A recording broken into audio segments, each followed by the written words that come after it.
So, fun fact, when they shot this film, they had rubber doubles for Roger that they could physically hold and have as reference for where he would be and everything.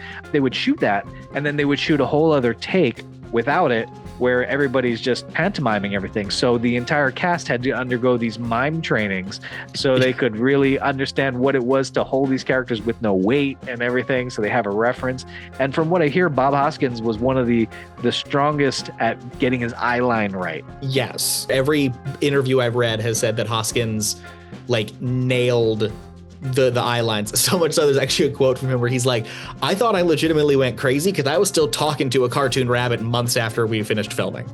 Oh yeah, he supposedly he said that his mental health was actually affected by this because he said he was talking to somebody one day and just saw one of the weasels on top of her head while she was just looking at him, and he thought he was going crazy. To go along with that kind of mime training that they had to do, one of the things that I was reading about that I thought was really, really interesting on set was for certain things where a physical movement or a physical object had to interact with stuff.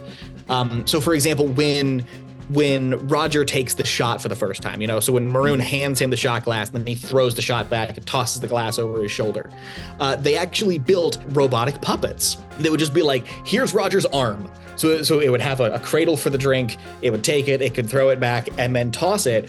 And the animators would then have to animate frame by frame over every single one of those. So it gave them an internal structure for the character. But also gave the actors a physical thing to be acting against in certain scenes. Yeah, and there were some really monstrous technical achievements there too. I mean, with the robots that they made for that. I mean, there's Zemeckis again, just pushing the envelope, taking big swings.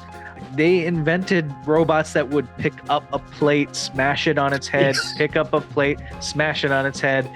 And then something that I know I caught in the movie when I was a kid. I didn't realize what exactly it was until I got older. There's a lot of animator Easter eggs in the background of a lot of shots, like animator names that are kind of put in, where they're like the one I remember is there's oh, for a good time, call this person, and it, when Eddie's in Toontown. And he goes into the bathroom that's just not there, and he falls on the wall, there's an animator's name that's written under that kind of thing. And I think that's really fun because I know that happens on, it's weird to say on real world productions too, because this was that, but in a real world set. It's I know in Star Trek shows, there's always the plaque that you'll see on any of the starships that's this was our chief of staff, this was our radar technician, this was our this. And all the names that are on there are your ager distresser, your scenic painter, you're that. And it's we're putting our names somewhere in the background because maybe we didn't get credited in the final thing how we wished we would. So the story goes that at least with Roger Rabbit, there were a few of the animators that were on a particular crew that were kind of helping with the workload. And they found out they were going to be credited as additional animation. As if they didn't help build whole sequences, because this is the crew that built the Toontown, that whole section. They were doing all of that animation. You see where I'm sitting here? They were doing all of this. Oh yeah. So they were doing huge sequences in the movie, so they were bummed they were going to be credited as additional animation. So they tossed their names in there as Easter eggs. So when you watch the movie now, when they get to Toontown, any of those names that you see tucked in the background, that's going to be one of your animators, and that's going to be a fun little thing to kind of catch next time you watch the thing.